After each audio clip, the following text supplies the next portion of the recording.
బొంబాయి నటి జత్వాని గురించి. దీనికి కూడా మళ్ళీ రాజకీయం పులుముకుందనే చెప్పొచ్చు. ఈ అమ్మాయికి ఆంధ్ర వ్యక్తులతోటి సంబంధాలు ఉన్నాయి అని అర్థమైంది ఒకటి.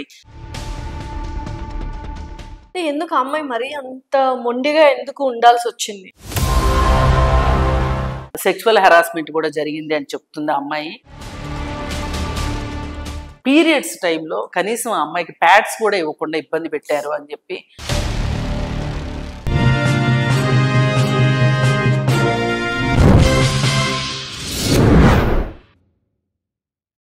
సో ఇప్పుడు ఇంకొకటి హాట్ టాపిక్ గా మారింది అండ్ బొంబాయి నటి జత్వాని గురించి. అసలు దీనికి కూడా మళ్ళీ రాజకీయం పులుముకుందనే చెప్పొచ్చు. అసలు ఏంటి అమ్మాయి బ్యాక్గ్రౌండ్ ఏంటి? నిజంగానే ఈ అమ్మాయి తప్పు చేసిందా, లేకపోతే రాజకీయ నాయకులు కప్పిపుచ్చుతున్నారా? ఒకరు సపోర్ట్ చేస్తున్నారు, ఒకరు తిరస్కరిస్తున్నారు. అసలు ఏంటి స్టోరీ అంతా? అంటే ఇది చాలా కాంప్లికేటెడ్ స్టోరీ. అసలు మొత్తం అర్థం చేసుకోవటం అంత ఈజీగా లేదు. ఇది చాలా సంక్లిష్టంగా ఉంది. ఒక మర్చెంట్ నేవీలో పనిచేసిన ఒక ఫాదరు, అలాగే రిజర్వ్ బ్యాంక్ లో పనిచేసిన మదరు, ఆవిడ ఎకనామిక్స్ లో గోల్డ్ మెడలిస్ట్ అంట మదరు. వాళ్ళిద్దరు రిటైర్డ్ పర్సన్స్. వాళ్ళకి 3 పిల్లలు. ఆ పిల్లల్లో ఈ అమ్మాయి ఒక అమ్మాయి, ఈ జత్వాని. అందంగా ఉంది, బాగా చదువుల్లో చురుగ్గా ఉంది, ఎంబీబీఎస్ చేసింది గవర్నమెంట్ కోటాలో. ఎంబీబీఎస్ చేసిన తర్వాత యుఎస్ఎంఎల్ ఎగ్జామ్స్ రాసింది, అవి కూడా క్లియర్ చేసింది. ఇవన్నీ చేస్తూ చేస్తూ ఆ అమ్మాయికి ఎక్కడో నువ్వు చాలా అందంగా ఉంటావు అనే ఇంప్రెషన్ చుట్టుపక్కల వాళ్ళు ఇస్తారు. వాళ్ళని వాళ్ళు అద్దంలో చూసుకున్న ప్రతిసారి అబ్బో నాకే నేను ముద్దొచ్చేస్తున్నాను అనుకుంటారు. అనుకుని మోడలింగ్కి వెళ్తే ఎలా ఉంటది, సినిమాల్లోకి వెళ్తే ఎలా ఉంటది అని ఈ అమ్మాయి ప్రయత్నం చేసింది. మనకు తెలియందే ఉంది, ఏ గాడ్ ఫాదరు గాడ్ మదరు లేకుండా సినిమాల్లోకి వస్తే, ఏ బ్యాక్గ్రౌండ్స్ లేకుండా సినిమాల్లోకి వస్తే అంత ఈజీ కాదు. కరెక్ట్. అయితే ఆ ఈజీ గారి పరిస్థితుల్లో కొంతమంది నక్కలు, కొంతమంది తోడేళ్ళు ఆమెకు పరిచయం అవుతారు. వల వేయాల్సిన వాళ్ళు వల వేస్తూ ఉంటారు. ఇవన్నీ చాలా మామూలుగా జరిగిపోయే విషయాలు. కాకపోతే ఈ అమ్మాయి మొత్తం మీద ఒక 4-5 భాషల్లో తలా ఒక భాషలో తలా ఒక సినిమా చేసింది. మా హిందీ ఒకటి, తెలుగు కూడా చేసిందంట. వారు ఎప్పుడు వచ్చిపోయిందో మనకు తెలియదు. మలయాళీలో ఒకటి చేసింది, కన్నడలో చేసింది, ఇంకేదో బెంగాలీలో ఏదో ఇంకొక భాషలో 5 సినిమాలు చేసింది మొత్తం మీద. కానీ మనం ఎవరూ చూడలే. మోడలింగ్ ఏం చేసిందో కూడా మనకు తెలీదు. ఎందుకంటే ఎంతో మంది మోడల్స్ ఉంటారు, మనం ఎందుకు గుర్తుపెట్టుకుంటాం? ఇప్పుడైనా ఇంత పెద్ద ఘటన జరిగింది కాబట్టి జత్వాని గురించి మాట్లాడుకుంటున్నాం. అయితే ఈ ప్రాసెస్ లో ఇప్పుడు వీళ్ళు ఏం చేస్తారంటే, కొంతమంది కాస్టింగ్ కౌచ్ జరుగుతూ ఉంటది కదా, ఏ ఇండస్ట్రీలోనే ఉంది, నిర్మోహటంగా మాట్లాడుకోవచ్చు. అయితే ఈ కాస్టింగ్ కౌచ్ లో భాగంగా మేము ప్రొడక్షన్ కంపెనీ ఒకటి మొదలెట్టాము, నూతన నటీనటులు కావాలని పేపర్లో ఇస్తారు. ఈ పేపర్లో ఇచ్చే దాదాపు అన్ని మోసమే. దానికి రెస్పాండ్ అయ్యి వీళ్ళ ఫోటోలు, ఆ ఫోన్ నెంబర్కి ఫోన్ చేయడం తీసుకొని వెళ్తారు. వెళ్ళిన తర్వాత అర్థం అవుద్ది వీళ్ళకి ఇది ఫేక్ అని. ఈలోపు ఇప్పుడు ఇంట్లో నుంచి ఎంతో కొంచెం డబ్బులు తీసుకుని వస్తారు. వచ్చిన తర్వాత ఈ ఫోటో షూట్లకి వీటికి ఫైల్స్, ఈ ఫోటోలు తీయించుకోవటానికి, ఫైల్స్ తయారు చేసుకుంటానికి, కొత్త బట్టలు కొనుక్కోవడానికి డబ్బులన్నీ అయిపోతే ఏం చేస్తారు వీళ్ళు? అప్పుడు ఈ మోడలింగ్ ఏజెన్సీలు, అంటే మోడలింగ్ ఏజెన్సీలు కూడా అప్పుడప్పుడు పడతా ఉంటాయి, మోడల్స్ కావాలను అని, కొత్త నూతన మోడల్స్ కావాలను అని. ఇట్లాంటిదే ఈ విద్యాసాగర్ కూడా ఒకటి చేశాడు. చేస్తే ఈ అమ్మాయి ఫోటోలు అక్కడికి వెళ్ళిన తర్వాత ఇంకా వాళ్ళని స్టార్టింగ్ లో మెస్మరైజ్ చేయడానికో, ఇంప్రెస్ చేయడానికో గిఫ్ట్లు అవి ఇవి ఇస్తూ ఉంటారు. ఇస్తూ ఉన్నప్పుడు వీళ్ళు కూడా ఏంటంటే, వీళ్ళ వల్ల మనకు అవకాశం వస్తుంది కాబట్టి మనము వాళ్ళని నొప్పించకూడదు, వాళ్ళ కోపం తెప్పించకూడదు. వీళ్ళకి ఏంటి, చెట్టు మీద పక్షి, ఆ పక్షి కన్ను, ఆ కంట్లో గుడ్డు కనిపిస్తాయి వీళ్ళకి. అంటే ఏంటి, అవకాశాలు. అంతే. ఇక మిగతా ఏం జరుగుతుంది, ఎలా జరుగుతుంది, మనం నష్టపోతున్నామా, మనం ఏమవుతామా అనేది, ఏమవుతుందనే భయం లేదు, ఆలోచించరు అసలు. వీళ్ళకి ఎంతసేపు అర్జునుడికి పక్షి, పక్షి కంట్లో గుడ్డు, ఇయే కనిపించినట్టు వీళ్ళకి కూడా ఏంటంటే అవకాశాలు. వీళ్ళు 4 రోజులు చక్కగా వెంట తిప్పుకుంటారు, గిఫ్ట్లు ఇస్తారు. మోజు తీరిపోయిన తర్వాత మోడలింగ్ ఉండదు, ఏమీ ఉండదు. వీళ్ళకి మోసపోయామని అర్థమయ్యేసరికి వీళ్ళు కనిపించరు. ఇట్లా జరుగుతూ ఉంటాయి. ఈ ప్రాసెస్లోనే ఈమెకు కూడా 1-2 అనుభవాలు ఎదురైనట్లు అనిపిస్తుంది. ఈ విద్యాసాగర్ తోటి అయిన అనుభవం ఇప్పుడు వార్తల్లోకి వచ్చింది. ఇలా ఈ విద్యాసాగర్ ఇతను ఒక మోడలింగ్ మెటీరియల్ కాదు అంటే, మోడలింగ్ అవకాశాలు ఇచ్చే మెటీరియల్ కాదని ఆవిడకి అర్థమైంది. ఇక ఈ అమ్మాయిని అసలు ఎలాగో పెళ్లి చేసుకుంటే ఎలా ఉంటది అని చెప్పి ఇతను ప్రపోజ్ చేయడం, ఆ అమ్మాయి ఇతను బ్యాక్గ్రౌండ్ చెక్ చేసి ఇతనికి దాదాపు 12-13 కంపెనీలు పెట్టి దివాళా తీసేశాడు. ఒకప్పుడు అతనికి పోర్షే కారు, BMW కార్లు అన్నీ ఉన్నాయి, అవన్నీ పోయాయి. ఇప్పుడు ఆర్థికంగా కొంచెం ఇబ్బందుల్లో ఉన్నాడు. పైగా భార్య 14 నెలలు మాత్రమే ఉంది, విడాకులు ఇచ్చేసింది భార్య. మరి పైగా ఇతనికి చాలా మంది మహిళలతో సంబంధాలు ఉన్నాయని అమ్మాయికి అర్థమైంది. సరే, అర్థమయ్యి ఇతనికి జలకాయ కొట్టేసింది. అయిపోయిన తర్వాత ఇక ఆమె ఆ తరువాత మళ్ళీ కొన్నాళ్ళు పోయిన తర్వాత ఇప్పుడు సజ్జన్ జిందాల్ ఆయనతోటి ఆమెకు ఒక రిలేషన్షిప్ వచ్చింది. ఆ రిలేషన్షిప్ లో భాగంగా అతను మోసం చేశాడు అని చెప్పి ఆ అమ్మాయి బాంద్రా కుర్లా ఏరియాలో అతని ఆఫీస్ ఉంటది, అక్కడ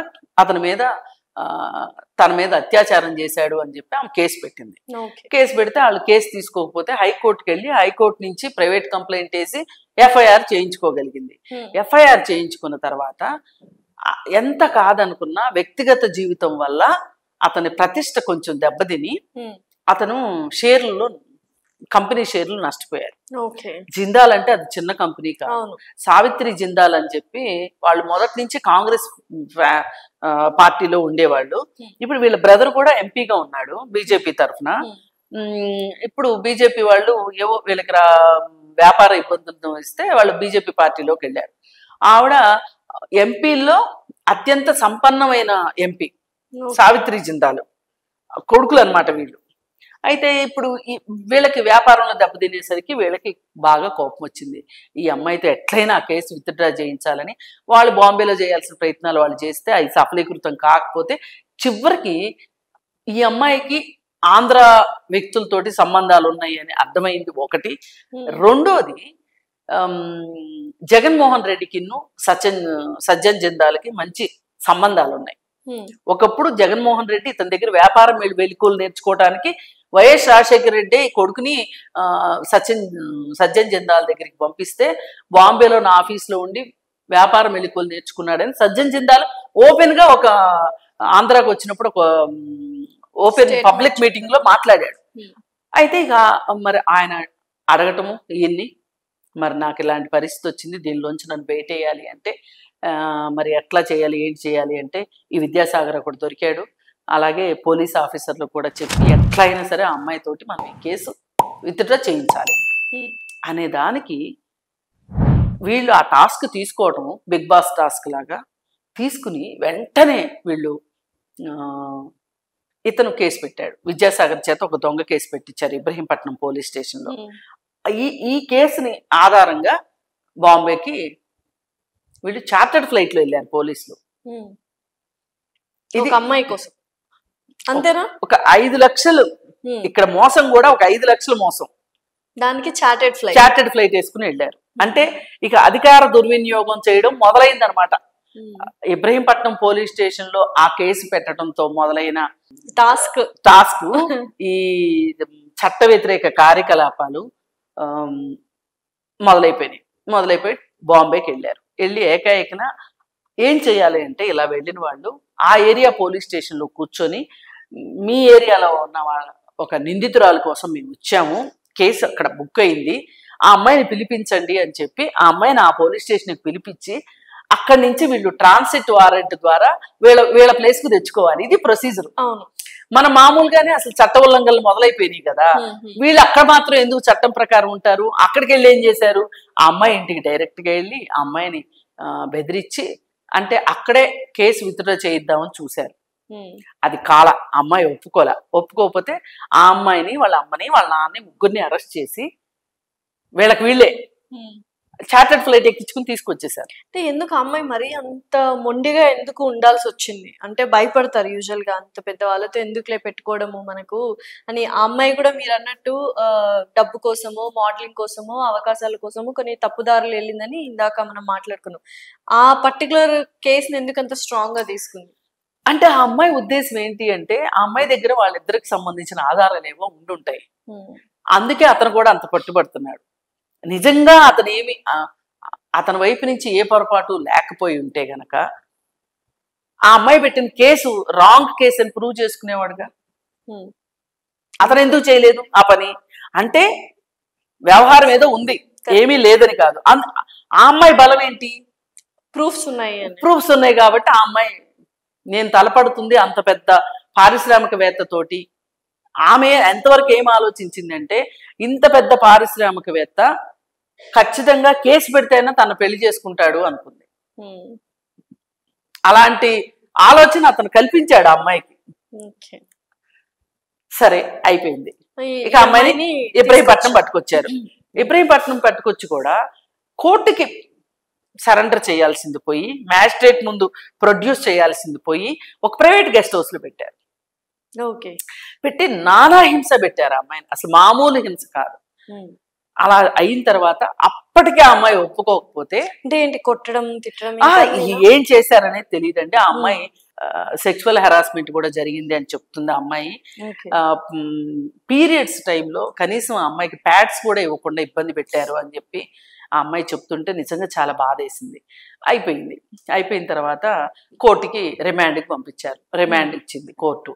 ఇక అప్పుడు ఇక అమ్మాయి రియలైజ్ అయ్యి, ఇలా కాదు, నేను రిలీజ్ ఆ కేసు విత్డ్రా చేసుకోవడమే కరెక్ట్ అని ఆ అమ్మాయి అనుకుని, ఈలోపు ఆ అమ్మాయి చేత తెల్ల పేపర్ల మీద సంతకాలు పెట్టించుకున్నారు.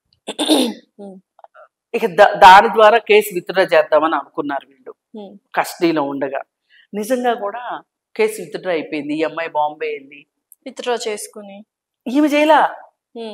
ఈమె కరెక్ట్ గా స్టేషన్కి వెళ్లాల్సిన టైంలో ఆ అమ్మాయిని ఇక్కడికి తీసుకొచ్చారు. అక్కడ వాళ్ళ పరపతి ఉపయోగించి ఆ అమ్మాయి రాలేదు కాబట్టి కేసు క్లోజ్ చేసేసారు బాంబే పోలీసులు. సో అక్కడ అది క్లోజ్, ఇక్కడ ఇదేమో ఈ కేసు ఏమో వీళ్ళు క్లోజ్ చేయలేదు.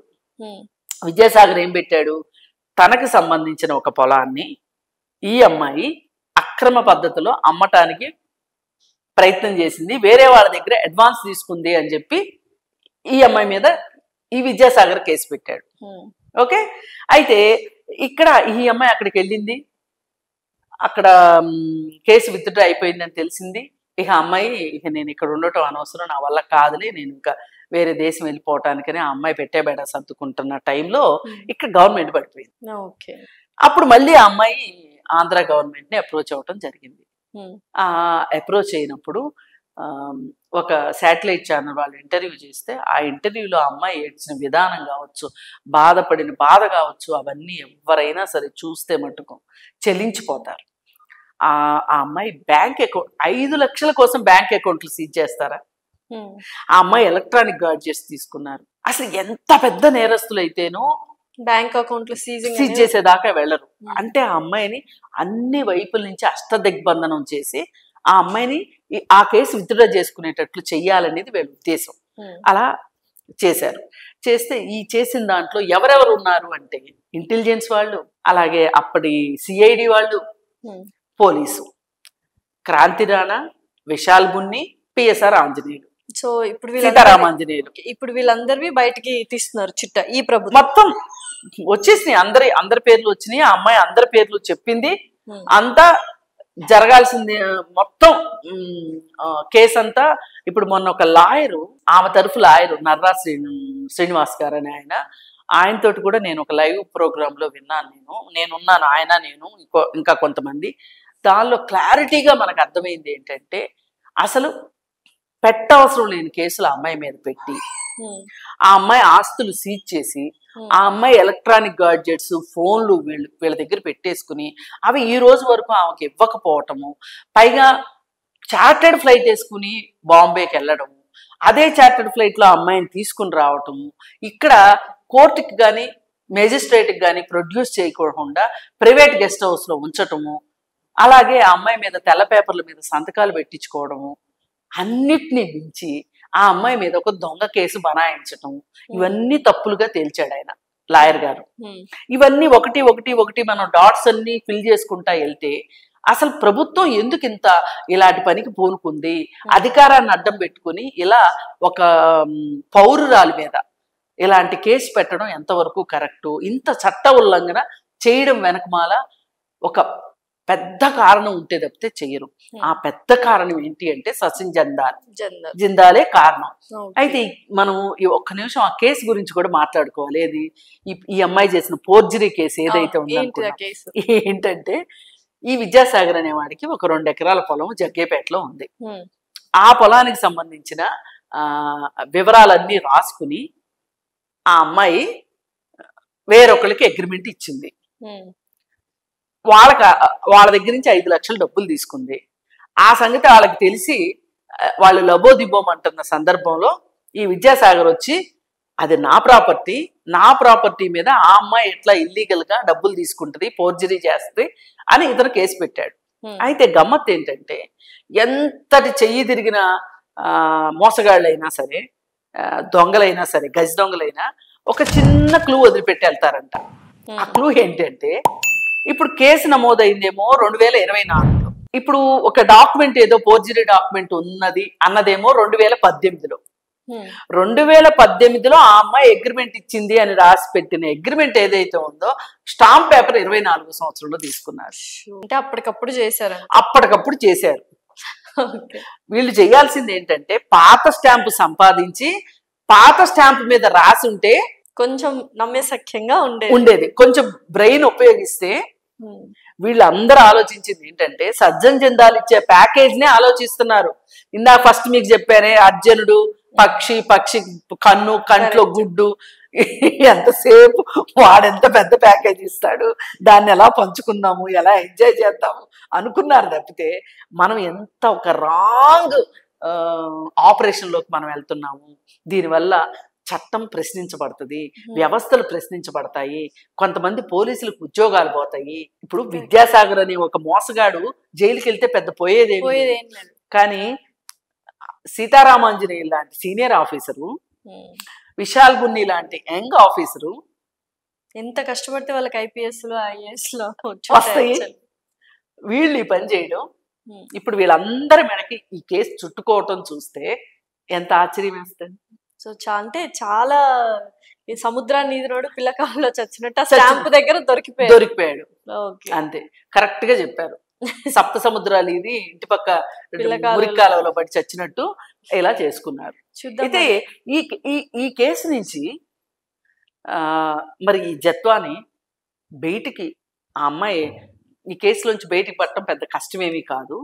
కానీ ఈ కేసు నుంచి బయటపడే ప్రాసెస్ లో ఒకవేళ ప్రభుత్వం మారకపోయి ఉంటే అమ్మాయి పరిస్థితి ఏంటి?